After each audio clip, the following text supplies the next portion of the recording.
Hello everybody, my name is Ronja Engarde and welcome back for more Pokemon Emerald. In the last part, we got ourselves this Surf HM and started to do some stuff around the Hoenn region. And we got ourselves some new friends, and I decided, against my better judgment, to actually put Voltorb on the team to take on the myriad of water Pokemon that we're gonna encounter pretty soon. So I'm just gonna pick up these these items that I forgot to pick up when we went past here last time, and probably gonna sell some things and put some things in the box just so we can avoid avoid the bag getting too full. Speaking of bag, by the way, I still haven't. I literally still haven't edited the first episode. Like, as of this recording, I still haven't put up the first episode, which is so fucking bad. But you know, it's not like I'm expecting a lot of people to, you know, watch and listen to these episodes anyway. So like, I would not do this if I actually had people that that were watching, because you know. The reason why I put this out is, well, not the reason, but like, if I want fan interaction and all that, which I do, I'm not gonna be able to get that if, you know, I just record and just, you know, somebody posts something that, oh, you should do this in like episode 2, and you know, I'm literally like 10 episodes ahead of that. So yeah, I didn't explain that as good as I could, but I hope you got the gist of that. Yeah, so I haven't edited the episode where I was talking about bags and, you know, bag space and all that. So I haven't really done like a lot of research. Not that I think I'm actually gonna go through with that, but I did find some things out, because I decided to look it up just, you know, casually, just to see if there was anything I could find out. And what I did find out, which I didn't know, was that there are different bag spaces according to, well, you know, in Generation 1, in all Generation 1 games, there are 20 spots for all the items. And in Generation 2, there are, I believe, 30? Whatever. It's the same in Gold, Silver, and Crystal. But in Generation 3, for some reason, it's different between the different games. So, in Ruby and Sapphire, I believe it's 20? God. I'm just gonna put it on screen because I don't remember off the top of my head, but I think it's 20, and it's 32 for Fire and Leaf Green and 25 for Emerald. It's different at the very least between the games, which really surprised me, because it's like, oh, why? Like, first of all, they changed it between Ruby and Sapphire and Fire and Leaf Green, which I don't really understand, because like, how many more items are there in Fire and Leaf Green as opposed to fucking Ruby, Sapphire, Emerald? No, just Ruby and Sapphire in this case, actually. Like, how many more items are there really? I don't think there are like too many more items, so I don't really understand why they expanded it, but I'm glad they did. But then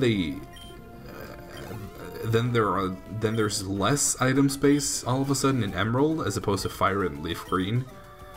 So like, they downgraded for some reason. Like, why would they do that? Okay, it's just, well, quote unquote, just a tentacle. Not gonna deal with you, mister. Wait, I'm gonna deal with that guy, which I'm pretty... Oh, damn it, we forgot to put on the amulet coin on Spoot. Spoot. I think I'm actually gonna like that name pretty much. Spoot. There is supposed to be a mythical rock around here. Do you know anything about it? Maybe. no, we're not gonna do the Reggie thing in this playthrough, because you know it's a Nuzlocke, so like legendary Pokemon, not really something to go after. At least it's not really a big point in doing it. Like I feel like it would be more hassle than it's worth. Unless, when we do get the Master Ball, we could use it on something. One of the legendaries, at least. Ooh. You know what? Let me put it like this. Like a promise to my future self. If I manage to get both Relicanth and Wailord, then I will allow myself to catch one of the golems, as it were. But then I'm gonna use, I'm gonna use the Master Ball on them, just so I don't have to, go through the entire, process of like whittling them down and trying to catch them, and not being able to because of sometimes it just doesn't fucking work out. So you have to soft reset, and you can't soft reset for legendaries in a Nuzlocke. So like,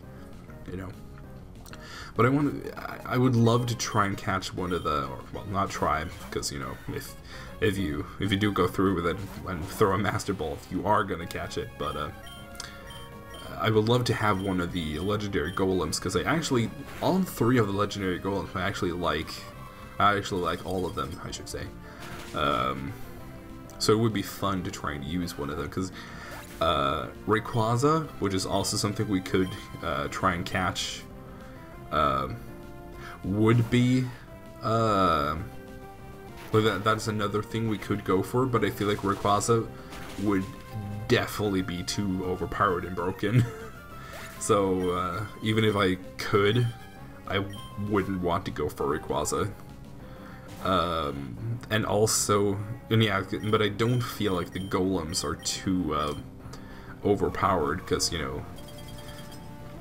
if we just look at their stats and also their ranking in, because usually I don't use like Smogon for like, I don't follow them very closely when it comes to like, because Smogon is based on competitive battling, which is very different from single player in a lot of cases. Like, sometimes there's overlaps, but in most cases, like for example, you don't switch as often in single player, and you're not fighting against human players, you're fighting against the quote-unquote fighting against the game. So there are definitely differences, but looking at Smogon can give you like a good guideline. For example, if you say that you catch a Pokemon in a Nuzlocke, and you're like, you have never used this Pokemon, so you're like, what the fuck kind of moveset does this thing have? Like, what is it capable of? Like, how is a way that I can use this Pokemon? Then I feel like it's a good help to look up a Smogon set to see like, oh, okay, it's able to use these moves and do these kind of strategies, and not necessarily completely copy paste one of the movesets, but maybe take inspiration from one of them or something like that. And my point that I was trying to make is, if you look at Smogon's rankings, like the tier list, also again doesn't give like a complete indication of how useful something is in game.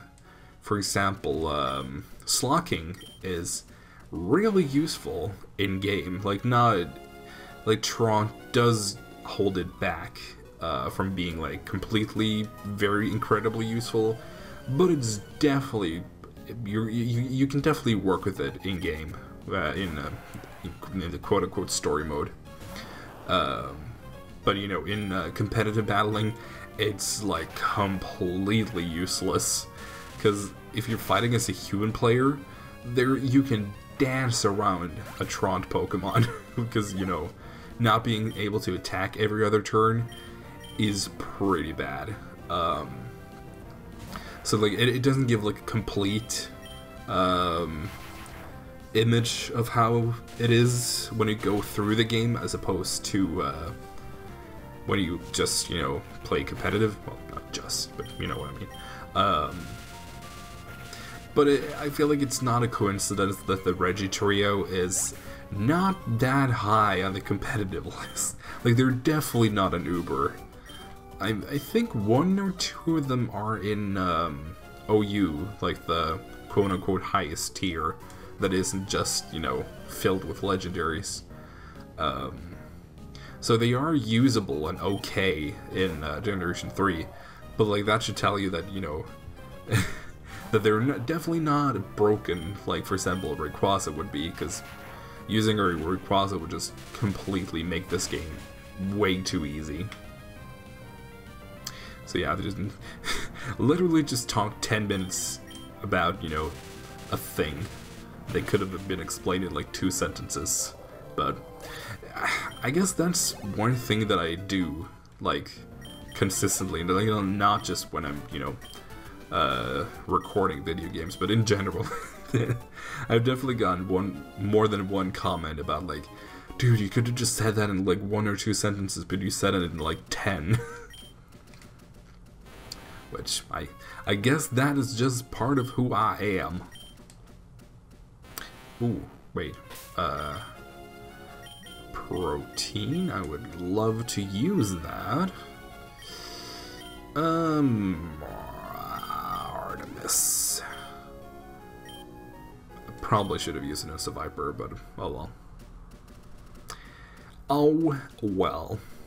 Now we're at least able to heal, which is pretty good. I didn't catch anything on Route 105, which, thinking about it now, because originally I just thought that, you know, oh, I'm just going to go back and do it. But now that I think about it, I could just say that, you know, Regice is my encounter for that route if I decide to go for the golems. Not that it would really work that way, since the golems aren't on the routes themselves, they are in, you know, separate caves, so technically, quote-unquote, I could go for all of them and it would still be legal in a Nuzlocke. But,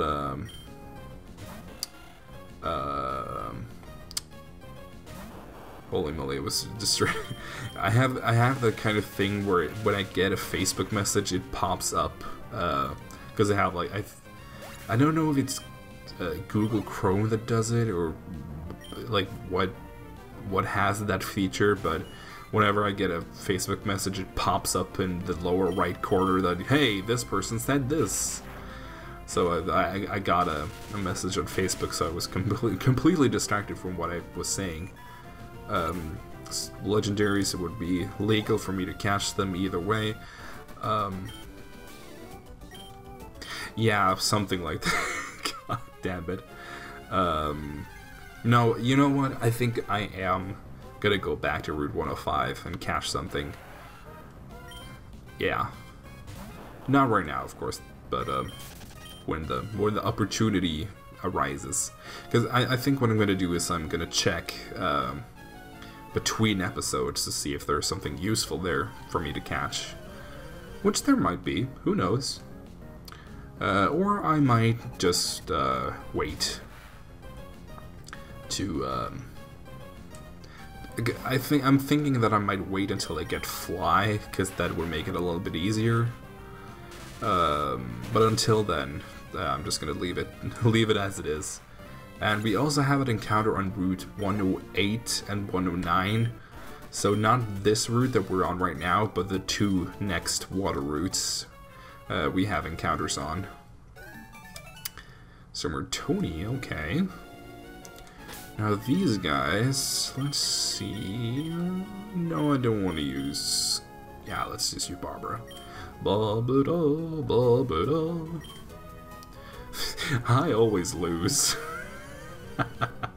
Oh, don't I know the feeling. And for he has red head and red boxers. I don't know why, but I feel like there's a different sprite of him going around.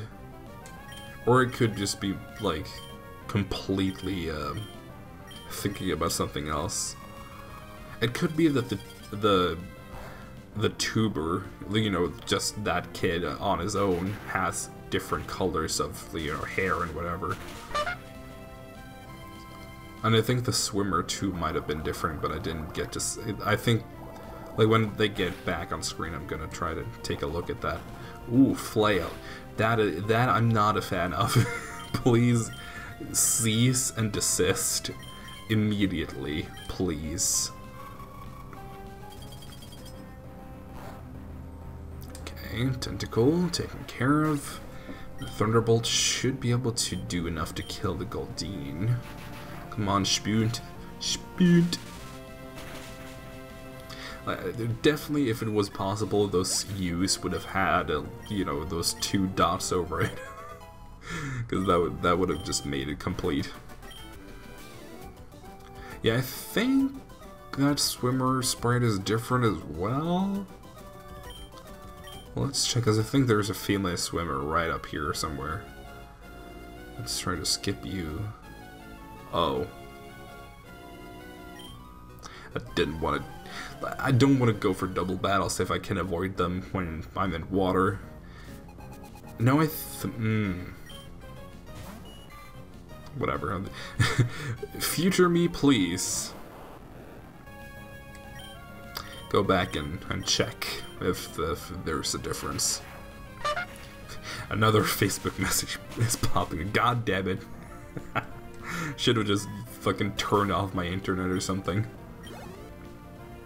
Because I usually, before I start recording, I usually, you know, go through everything on my computer. Like, I close all tabs that could make any sound.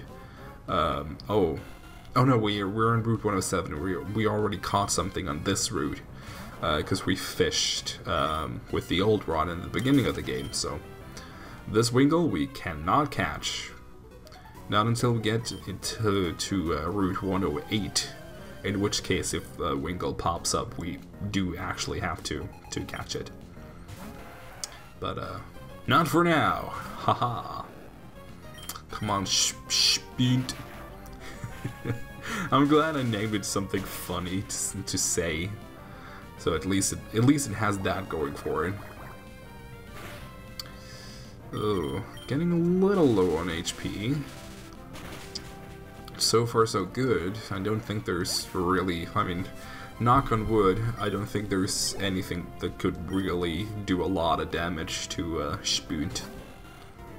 Especially not this Wingull, because I'm pretty sure we're gonna outspeed, spark it, and kill it.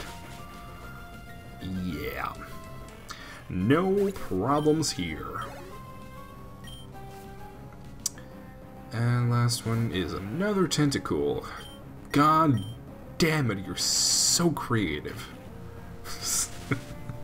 Man, that is one thing that I always, you know, I think makes or breaks, or not makes or breaks, that's a little dramatic, but something that makes a good Pokemon game even better is when the trainers have a great variety in their Pokemon. Not just, you know, the usual, like, cannon fodder, you know, like the Bratitas and Zigzagoons and what have you, like, when they actually have, like, interesting stuff. I'm thinking that I might want to run back. Nah, not yet. Not yet. Let's just use a soda pop. We have, like, a couple of them, so. We haven't used any of them, so. That was the first one we used. I used to, but not anymore, but I should get back into it now that I actually allow myself to buy items. I should, because I used to stock the fuck up on soda pops because you're able to buy them even before you take on the second gym, as long as you know, take care of Steven first. And, you know, healing 60 HP, that is useful, like, pretty... Oh, haha, that's a good joke, Spoon. But no, we're not gonna give you fucking self-destruct, because I don't trust myself enough to not click it accidentally. Okay, now we're on Route 108, so if this... No, still tentacle. I suppose I could throw up a repel, but I do believe that the Pokemon are, you know, all the way up to level 30, so I would rather have them come in like level 9 and such, so that I can more easily run away from them when they do appear. But now, if we, yeah, as I said, if we do encounter a Wingull, we're going to have to catch it, which is, you know, no big deal really, because I do seem to remember that these routes didn't exactly have the most interesting Pokemon on them. Like, you have Tentacool and Jesus.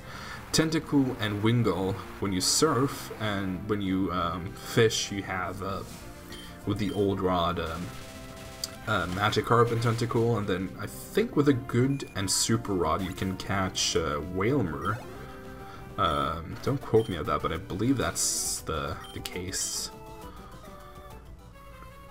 I wonder actually what you can fish in Slateport, because I think there's something there that you can catch that is like marginally interesting. Let me actually Google that right now. While, you know, I have the chance. Since, you know, nothing too terribly exciting is happening. I'm gonna try to still, you know, not just stand here like an idiot. Let's see. Slateport. Generation 3. No, not in Slateport, but I believe on Route 134, which is right to the east. You can... Oh, but that's only when you have the Super Rod. Fuck! God damn it! Oh, if only things weren't locked behind different rods. Oh well. I feel like that's not the case. Like in some games, the good rod and the super rod, there's like practically no difference except levels of the Pokemon you fish. Like there's always a difference between the old rod and the other rods, because the old rod usually only nets you Magikarp and sometimes some weak Pokemon like Tentacles and Goldines and such. But in this game specifically, there is a difference between the good and the super rod in some areas, which I'm not entirely used to. And I'm also low-key kind of planning on trying to get something on a route that is rod related, to say it like that. But then would have to mean that I need to pull up some encounter tables to see what kind of level I have to be to be able to repel all the other Pokemon. You have pretty bad special defense, so let's see. That might still not KO, but let's... Oh, wow. We didn't kill the Electrike. But we did kill the Horsey, because I do seem to remember that Horsey has absolutely garbage special defense. Oh, well, that is definitely something. Wow, and of course you had to get the last hit in. Douche. Douche. Demetrius. That's definitely a name. And that is definitely some money. I think we have more than 100,000 not coins, Jesus, money. Oh yeah, way more than 100. Jesus. That's good to know and good to have. Actually, looking at the time, I think I'm gonna break this into 2 parts. Well, you know, the rest of the exploration, yeah. So I'm gonna be seeing you guys in the next time. Goodbye.